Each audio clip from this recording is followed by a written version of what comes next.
serious prostitutes, escorts, strippers, other kinds of sex workers. What was your first day on the job like? I wasn't a pro, but when I was 16 and homeless, an older gentleman offered me a serious chunk of money for a weekend.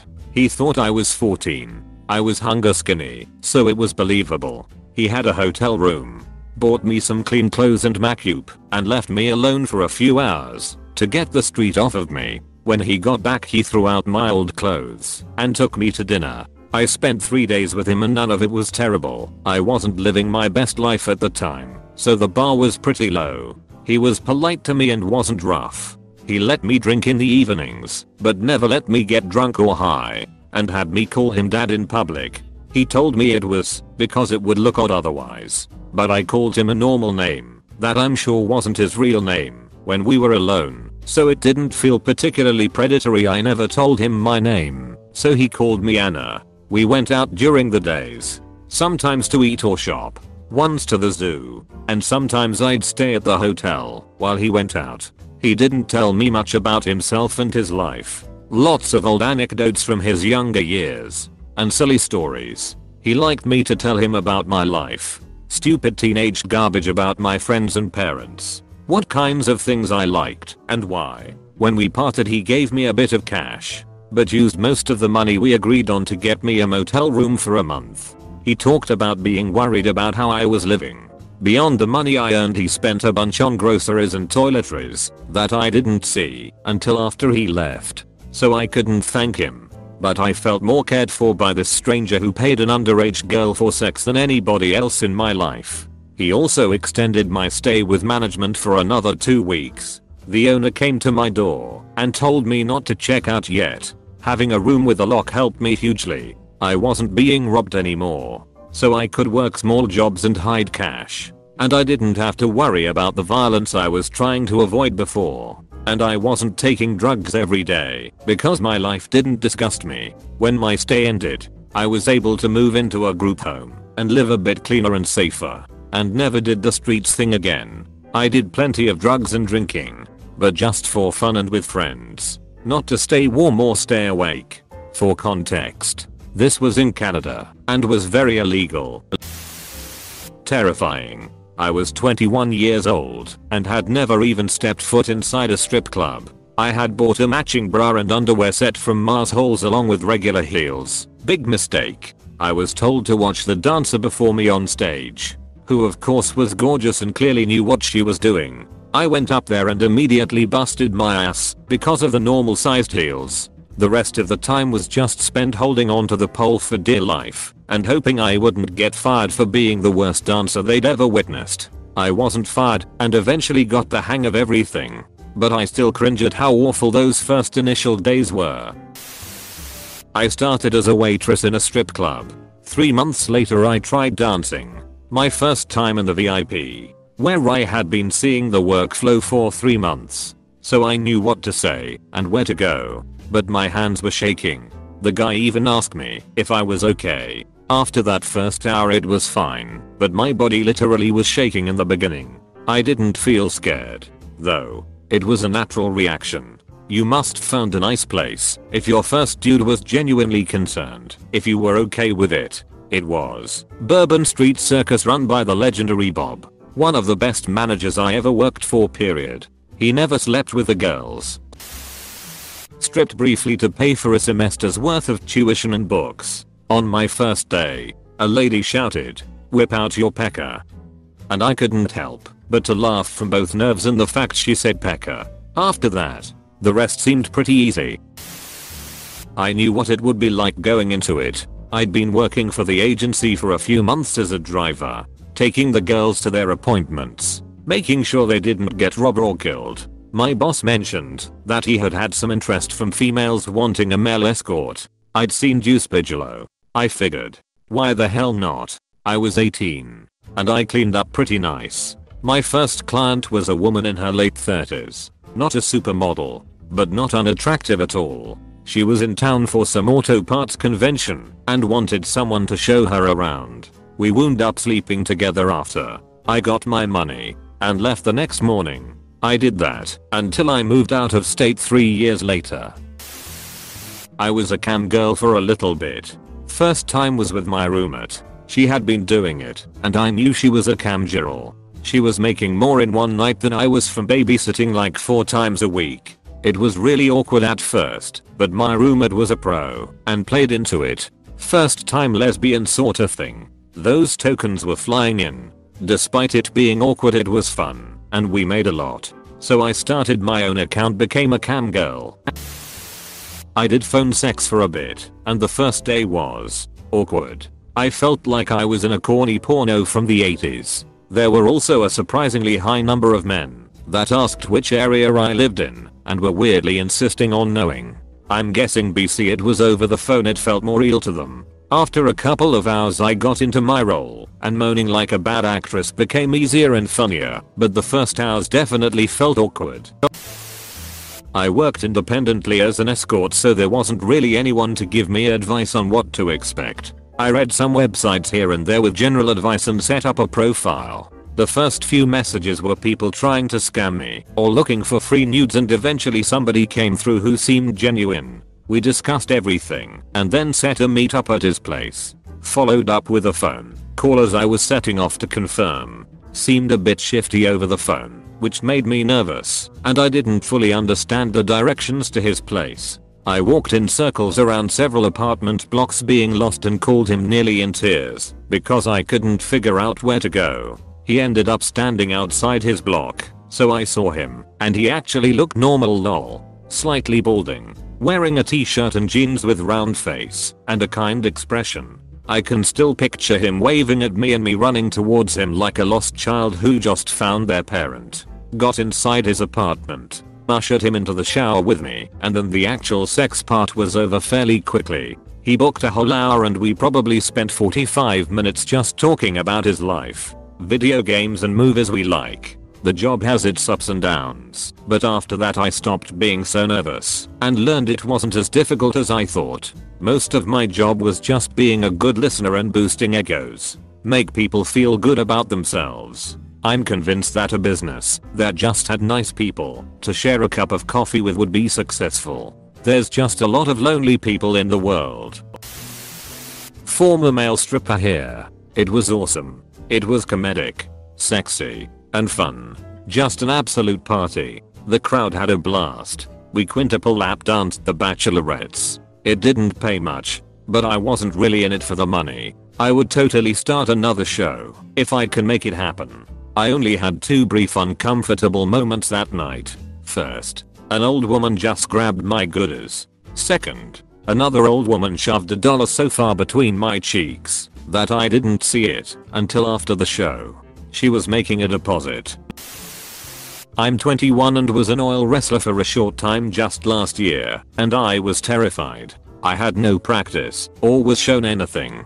I made $10 in tips that night, but as it went on for the next 3 weeks, I began making more. The girls were really clique-y and at times total bitches. The men we entertained were disgusting low hygiene cowboys and rude as fuck. Not my scene, but nothing but respect for the women who are able to have fun in that environment. Escort in a brothel. Edit. Escort is a commonly used synonym for all the other words for full service sex worker where I'm from. Making a note as there has been some confusion. Honestly, my first day was a mixed bag.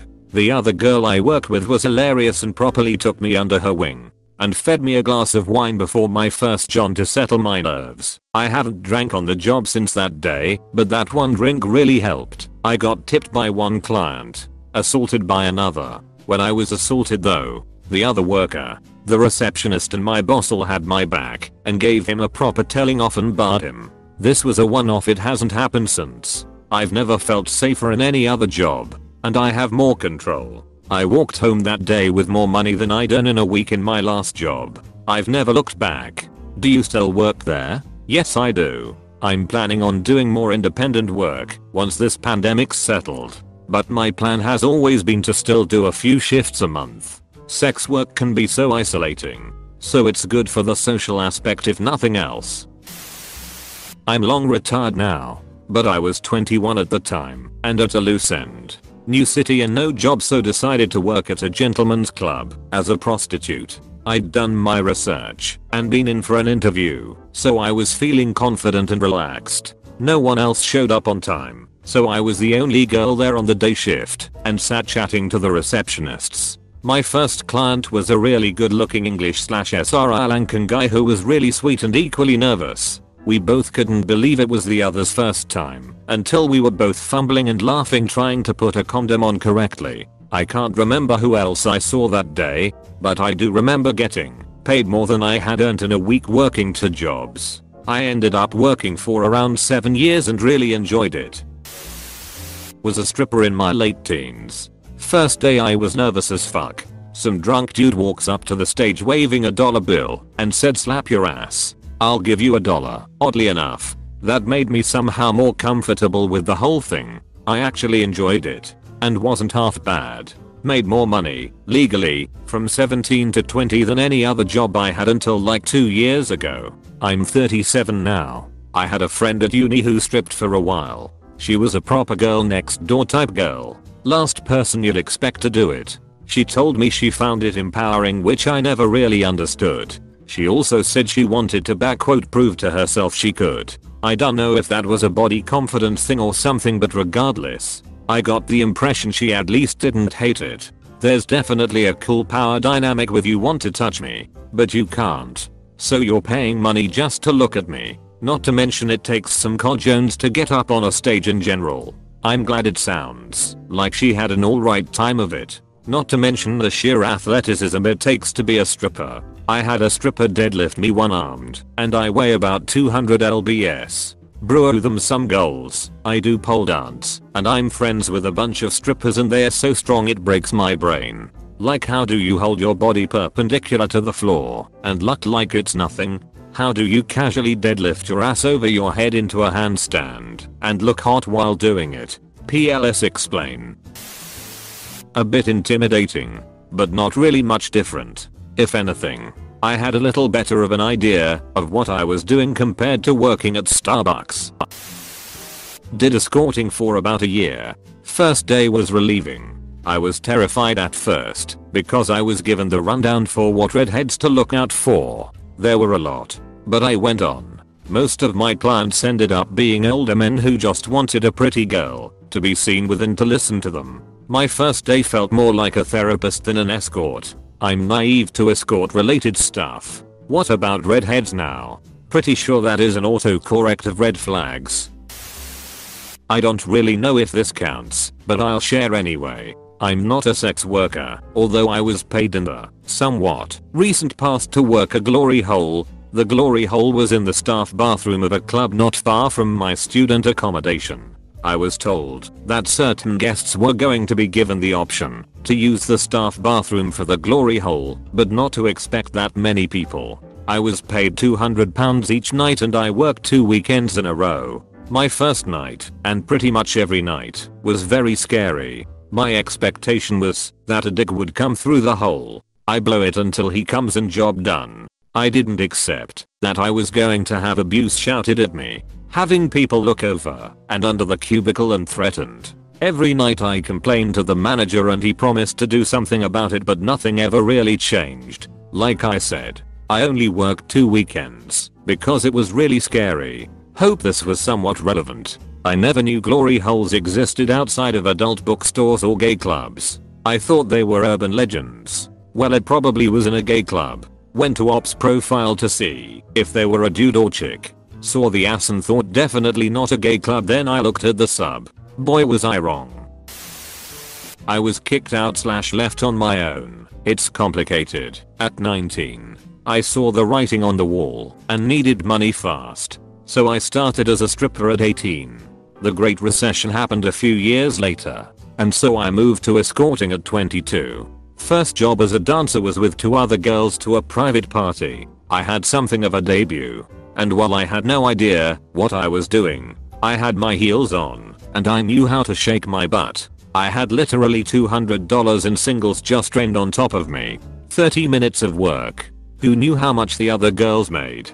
But I was hooked. The economy took a huge downturn a few years later, and so many of my regular hot times were not as prolific. I only worked on call, private parties slash bachelor parties slash rush week, etc. as I wanted to stay out of a fixed location but this would up hurting me in the long run. I turned to escorting through an agency who actually was pretty kind, and I'm still amazed I never had to audition for any of my agencies. Close bracket. He set me up with a John, who was an utter gentleman, kind and considerate, explained his side of things in a way that made sense, and helped me find peace and less of a sense of guilt about what I was doing. I saw him a couple of times, but I think after that my novelty wore off, which is fine. Every once in a while my thoughts float to him and his beautiful golden retrievers. I hope he's living a good life somewhere. I'm pretty sure my life would have went a different way without those two experiences.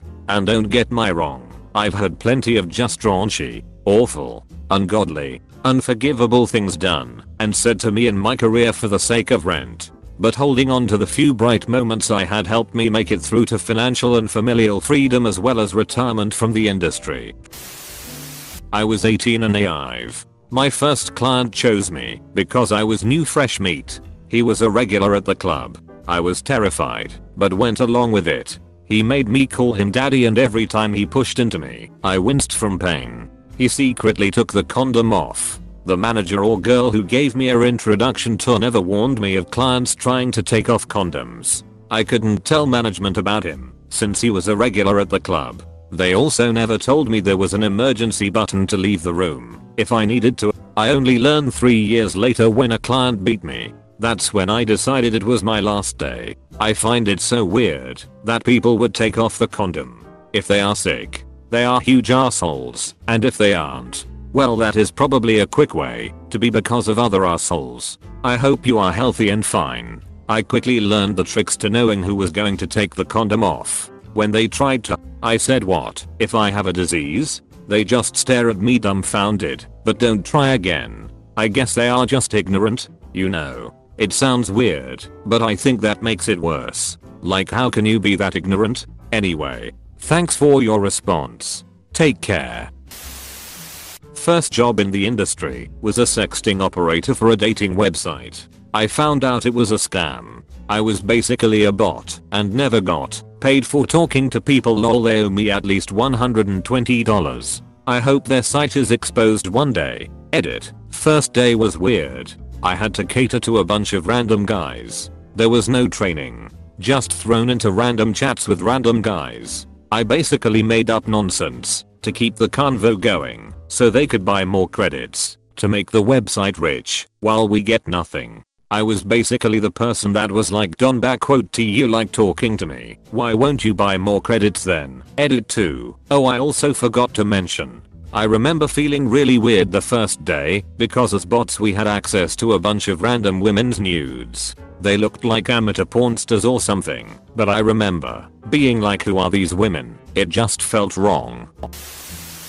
I was a dancer in my college years. I was so nervous, not because of the dancing, but because I was afraid I didn't look as good as the other girls / they wouldn't like me. It turns out they were so sweet and so diverse. One of my coworkers had 5 young kids. One of them was a PhD candidate at one of the local universities. One of them loved to bake in her spare time. Sharing small details like that about our lives made us grow together. Most of the regulars that came in were average guys. Nothing weird or creepy. Eventually, when you got to know them enough, they would talk about things that stressed them out, like their debt or their job or my 13-year-old daughter is smoking. IDK what to do, and you'd be more of a listener and advice giver instead of a sexual being.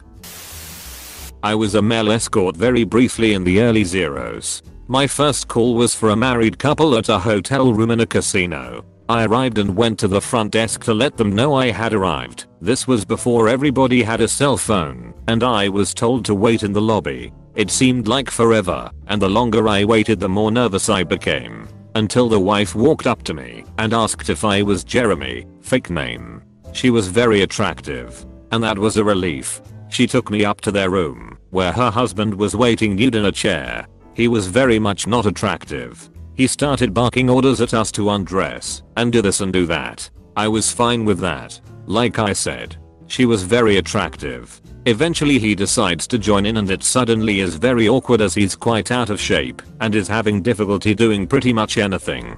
This goes on for a while until he gets upset and huffs "We're done here" and rolls off the bed to look outside the window and, I don't know, pout. I get dressed in a hurry while the wife is at the bar making a drink wearing just his shirt with a weird smile on her face. I try to quietly take my leave, but she grabs me by the arm, almost drowns me by pouring this drink down my throat, gives me a kiss, and pushes me out the door. I felt a little weird, but I made $300 in less than an hour. I think I was just too young and inexperienced back then. I could be a pretty good escort now, but my selling point back then was that I looked younger than I was. And now I look like a fat extra from Sons of Anarchy. Anyway, it wasn't bad. It wasn't great. 5/10 for the hot wife. Former exotic dancer of 3 years. The first night was intimidating, in part because the other dancers are generally hostile toward new girls. That may have just been the case at that club. I'm not sure, but also because the job itself is so heavily stigmatized that you find yourself afraid that somebody you know will see you. That faded after a few weeks though, and it was actually a really fun job. You should always be careful not to fall into the lifestyle though. Keep work and personal lives separate. 6. 9k. Dare I say, nice double edit. 6. 9 was a 69 reference. Hence the nice. Didn't mean to confuse anybody, sorry.